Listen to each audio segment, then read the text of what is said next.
Good night, sweetheart. All my prayers are for you. Good night, sweetheart. I'll be watching over you. Tears and parting may make us forlorn, but with the dawn, a new day is born. Hi. Hi. I thought I'd do kidneys for supper. What? Why? I don't know. Just saw these lamb kidneys in the butcher's windows and a little voice in my head went, yum. Well, the voice in my stomach just went, yuck. You know I don't like kidneys. I didn't know you don't like kidneys. We've never had kidneys. Yes, that's why. Well, if I knew you didn't like kidneys, would I have bought kidneys? You know, you might unconsciously be punishing me For what? for making you do the cooking. You don't make me do the cooking. I like doing the cooking. It was my suggestion, if you recall, that we share that particular chore. Perhaps, but subliminally your male ego was feeling threatened. And so you offered me this extraordinarily symbolic meal to say, look, you are unmanning me. You've been sunbathing without a hat again. What do you mean, symbolic? Well, kidneys look like testicles, right? And you offer them to me on a plate, metaphorically saying, here is my manhood. Now are you satisfied? How about cheese omelette? You didn't get the suit then? No, butcher only had the one and he was wearing it. Oh, you were going to get a suit, Gary, when you left the house this morning. You promised me. I changed my mind. Look, I'm not going to blow the best part of, what, 40 quid on something I'm only going to wear once? So you're going to go for your promotion interview in jeans and a sweatshirt? A new sweatshirt? Look, Yvonne, if I'm going to get this job, it's going to be because of my technical know-how and innate charisma, not my gentleman's apparel. I'm not a suit person, everyone knows that. So that's how you get your own back? Get my own what back? Oh, Gary, am I or am I not an assistant deputy personnel manager? You am. And am I or am I not studying for a degree in psychology, specialising in human interaction and the interview process? And that's what you're doing with all those books? So by rejecting my professional and personal advice to improve your image, what are you saying about our marriage? I went to the library for you. Are you trying to change the subject? Yeah, rather subtly, I thought. They didn't have Adler's analysis of Jung's biography of Freud in 2 volumes, so I got you the latest Barbara Taylor Bradford and a leaflet in Urdu about summer play schemes. Why? It's a pretty colour. And was this an unconscious statement that it's time we had children? Wow, do you think so? Of course. Unless it's an unconscious statement that it's time we went out for some more curries. That's a word I'm not supposed to mention while wearing my Rumbelows boiler suit. Do you think I'm going to get this job, then? I don't know. But am you or am you not Deputy Assistant Vice Personnel Manager? I'm clerical and administrative. I don't concern myself with people who wear overalls. And anyway, I've been the last person to tell. Tell what? I haven't had the interview yet. Exactly, so calm down. Although several other people have already been seen. Yes, of course. So, if one was head and shoulders above the rest, there'd be gossip around the photocopier, would there not? The photocopying room is as quiet as a grave, I promise you. So you haven't heard anything at all about the competition? I have heard one thing. What? They all wore suits. Amazing how we take eggs for granted, isn't it? Where did that come from? I was just thinking, if this was 1940, we'd be eating 6 weeks' rations of fresh eggs, fried in a week's worth of butter, filled with approximately a month's cheese ration. And yet they say that the national diet was healthier during the war. They may not have had fillet steak, but they didn't have mad cow disease, either. Oh, is that what you're suffering from? Let me play you something. A bit thick.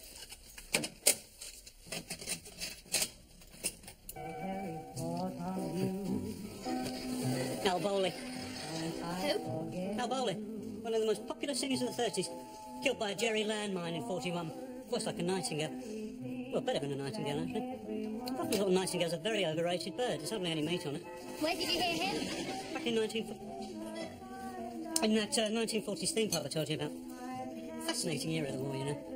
It's a time when basic everyday life should have been falling apart, and yet everyone pulled together. Are you planning to go back then? What? Yeah, there's this theme pub. I wouldn't mind coming along. I'm quite interested in the social psychology of the nostalgia industry. Oh, well, I only stumbled across it because I was lost. I went in to ask for directions. Doubt I could find it again, especially in the blackout.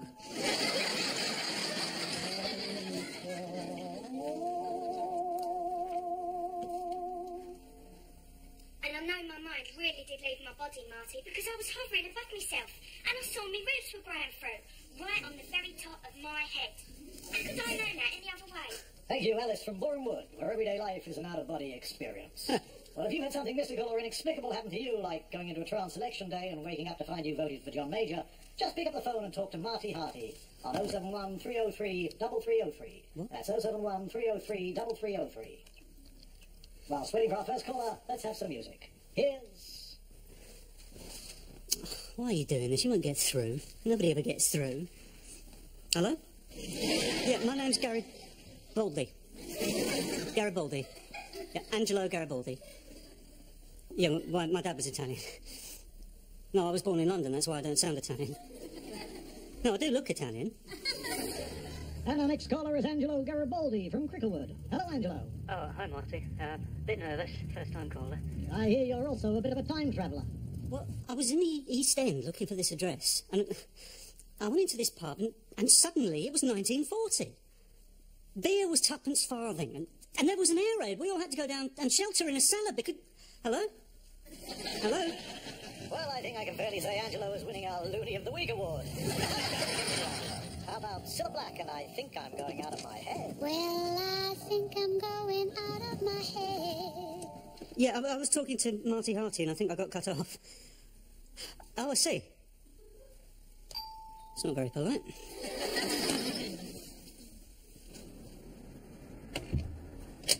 Hello. I was just driving back from my art class, hence my paint-smattered smock. And I just thought I'd drop in. Angelo. Well, you were listening to... Yeah, I was just bored. I thought I'd wind him up, you know. I never liked that Marty Harty. He only has people on the show so he can make them look stupid. Sometimes it's not very difficult, is it? Do you want a drink? Oh, you wouldn't happen to have a little Ricard, would you? I think I got Good Golly Miss Molly on a compilations tape somewhere. No, it's a drink. You know, like Pernod. Tastes like aniseed balls. As imbibed by the great French Impressionist painters. Oh, so no, I think Toulouse-Lautrec finished off the bottle last night. I'll have a can of lager then.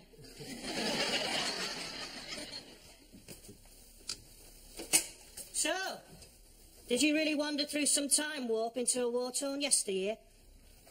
Get off. What do you think, eh? That's a shame. I've long yearned to meet somebody who'd stumbled upon the secrets of time travel. To boldly quote Captain Kirk, it is the final frontier. The ultimate romance. Yeah, I suppose we could all do with a bit more romance in our lives. The fur Yvonne failing to oblige on the conjugal front, is she? Right, do you mind?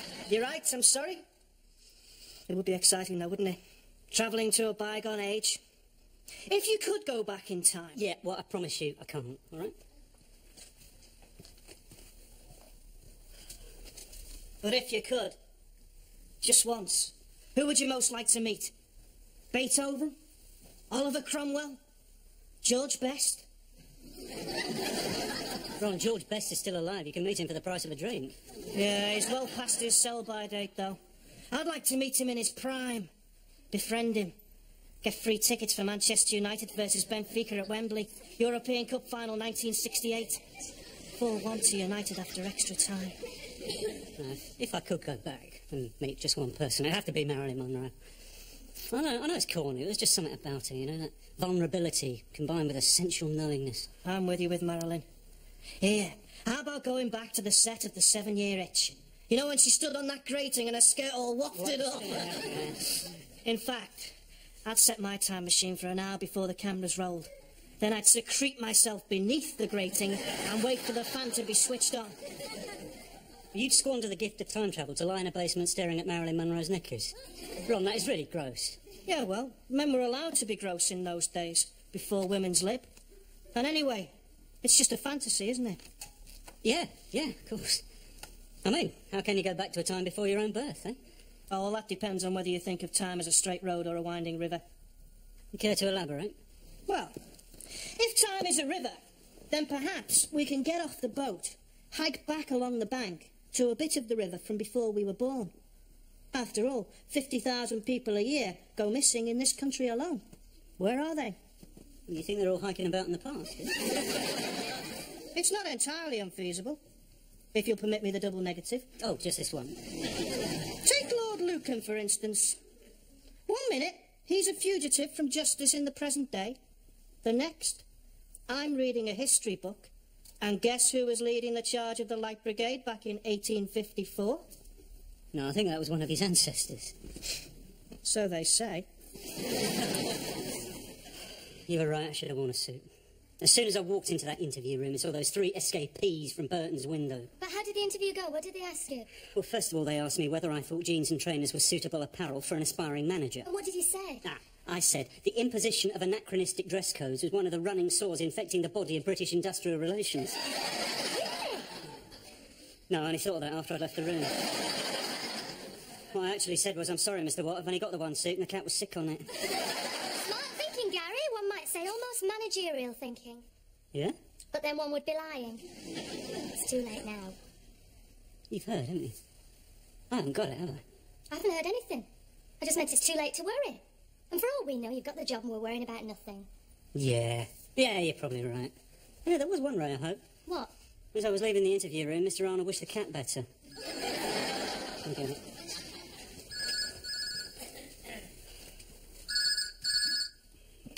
Cricklewood Cat Hospital.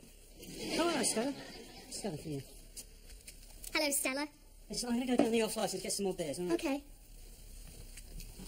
No, it's been a horrible week. We guaranteed his interview today. No, he never bought a suit in the end. No, he didn't get it. But I can't tell him that, can I? I'm sworn to secrecy.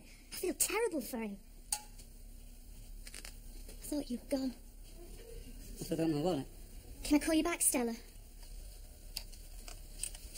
Why did you lie to me? I'm sorry. I wasn't supposed to know. I just overheard Mr. Watt talking. How could I tell you? How could you not tell me? You're my wife. But my contract of employment! What about your bloody marriage contract? Gary, where are you going? I'm going to buy a suit.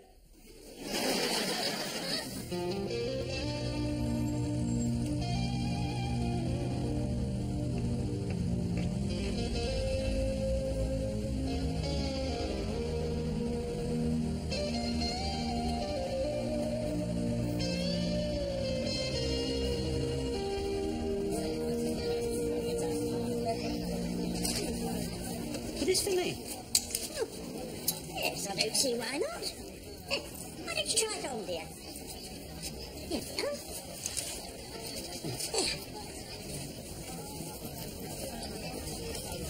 Oh, yes. Very nice, dear.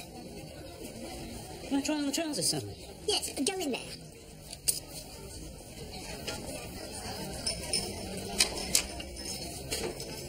You all right, dear? Can I give you a hand? Oh.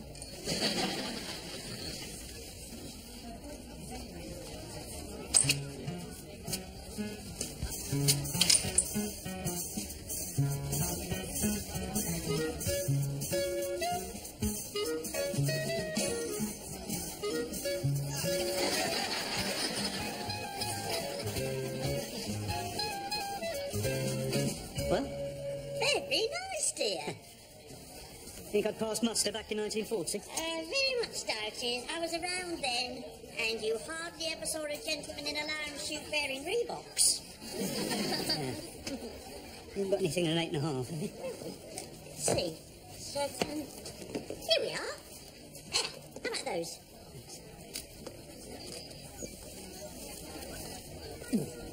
Yeah, they're a bit tight. They just need breaking in. After 50 years? Well, they'll do, I suppose. And it's all authentic 1940s. Of course it is, dear. My uncle was wearing that suit the day he was shot as a spy. But I did invisibly mended, so don't worry. So, how much for the lot? £25? Excellent. Oh. You know where I can get any money? This is the cash dispenser down the road. No. Period money. Tanners, threepenny bits, half crowns, that sort of stuff. Oh, well, yes, Sissy over there, she's got a lot of old coins. Are you an amateur theatrical? No. I'm a time traveller.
Afternoon.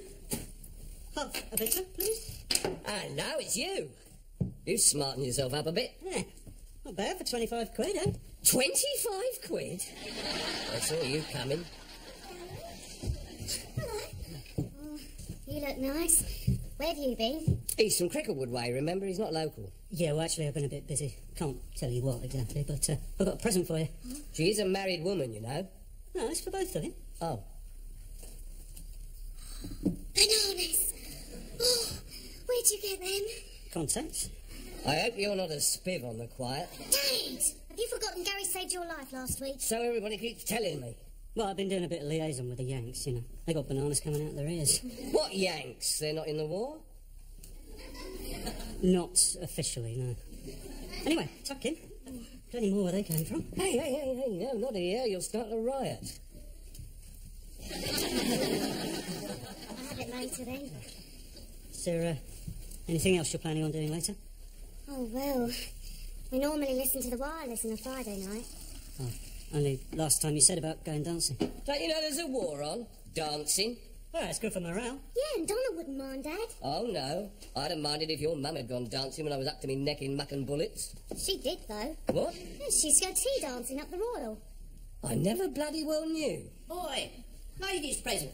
It's a secret Gran told me. Well, it's not good enough. Looks like I can't go then, Gary. How old are you? Hey, you don't ask a lady her age. I'm 25. Well, I would have thought that's old enough to make your own mind up. Have a banana.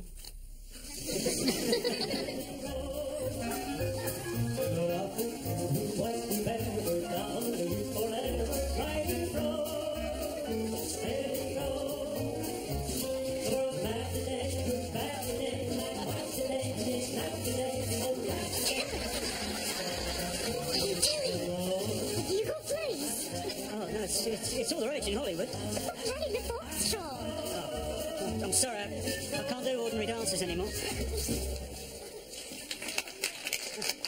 Thank you. Fancy a drink? Yeah. What do you mean you can't do them anymore? Oh, it's just a bit of an accident I had in the States. What would you like? Oh, a gin and it. If they've got them here. Can I have a gin and it and a lighter? I didn't know you smoked. Oh, well, I'll go in front of Dad. He thinks it's ladylike. But they're very bad for your health. Do me a favour, who told you that? Hey, mark my words, one day they'll put health warnings on the packets. Anyway, everyone knows they're good for your nerves, and there is no point worrying about a cough carrying you off and a bomb could land on top of you any second. I suppose. Oh, sorry. Have you got mine? Yeah?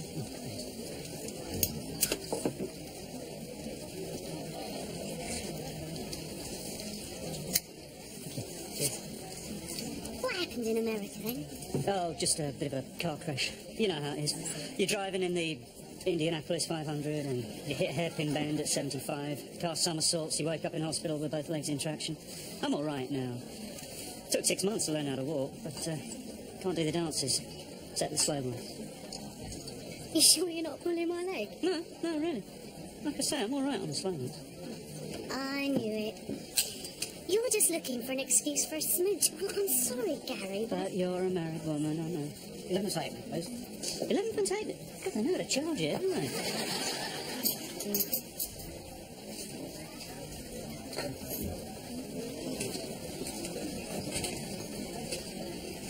So, what's he like then? You're Donald. He's a quiet chap, really. Used to work in the custard powder factory. I know it's not as glamorous as your life, but he's a good bloke, and he didn't wait for the call-up, he volunteered. Only seemed to get away from custard powder, I expect. Don't worry about him, though. I mean, over there, in Africa, he's very fair-skinned. He used to get sunstroke hot picking. Well, they'll probably keep him off hot picking duties. And who knows when the war's going to finish. Well, I'd reckon spring 1945, but I wouldn't be surprised if the Italians don't chuck it in 43. You don't think the war's going to last 5 more years, do you? Just an informed guess. I know what your game is. You're trying to persuade me to be unfaithful to Donald. This Canadian sailor tried the same routine on me a couple of months ago. No. Did it work? No, it did not, you cheeky Harris. How about you? Sure you haven't got a wife tucked away in Cricklewood? Cross my heart. Woman I'd marry hasn't even been born yet. What? You've never even been involved with anyone? Well, there was someone in America. I thought it was going to work out, but she started doing this correspondence course. Took up all of her time, saw less and less of each other. What was her name? Marilyn Monroe. That's a nice name. Sounds like one of them film star names. Yeah, I suppose it does. But besides this Marilyn, you've never been tempted? Oh, I never said that. I was tempted the minute I walked into your dad's pub. But you're a married woman. And don't you forget it.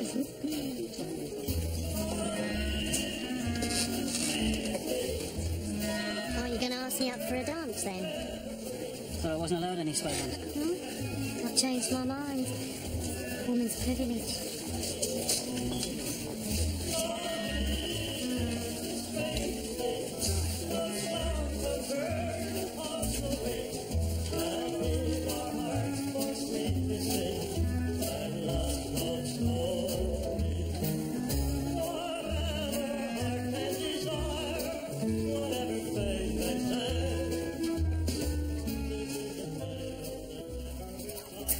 Your poor feet. Oh, it was worth it. I'm walking on air, really. I have often walked down the street before, but the pavement always stayed beneath my feet before. Gary, that's lovely. Is that one that you wrote? Yeah, it just came to me on the phone. I'm not sure the tune's right. Oh, I love the tune. Gary, I've had a terrific time. Yeah, me too. Because, well, life hasn't been much fun lately. Me neither. Got turned down for a job. Really? You? How?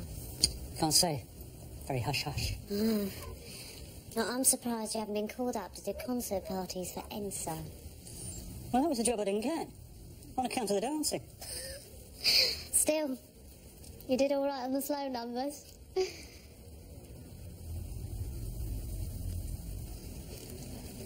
No, Gary, it wouldn't be fair on Donald. Just an affectionate goodnight kiss. Yeah, but you know where they lead. I mean, I'm young, I'm healthy, I've got needs and passions. It'd be so easy to give in to them. Wouldn't it? After all, you're talented, interesting, well-travelled. But I've got this. So, all right, maybe Donald is quiet, shy, gentle, wouldn't say boo to a goose. Maybe he doesn't have your way with words. But he's still my husband.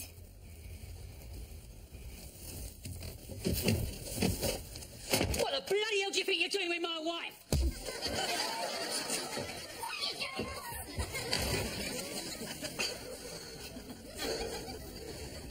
Well, he's not gentle, shy and retiring anymore, is he?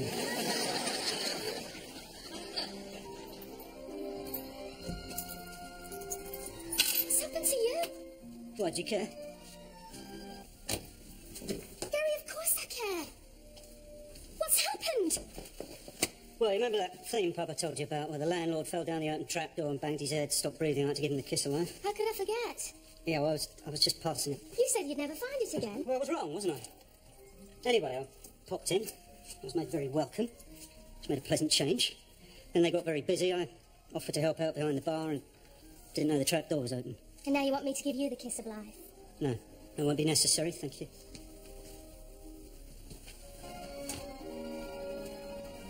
Gary, how long are you going to go on punishing me about your promotion interview? You should have told me. I know. You're right. I'm seriously thinking about resigning tomorrow. Oh, that's just stupid. No, they should never have put me in that position. And they should have given you the job. You were the best man. Even if you have got crap dress sense. You mean that? About the job? Of course I mean it. I love you, Gary. Despite my crap dress sense? I prefer you without your clothes on, actually. Oh, come on, Gary. Let's go and do what you do best. Yvonne, I'm not putting up a satellite dish at this time of night. It's better.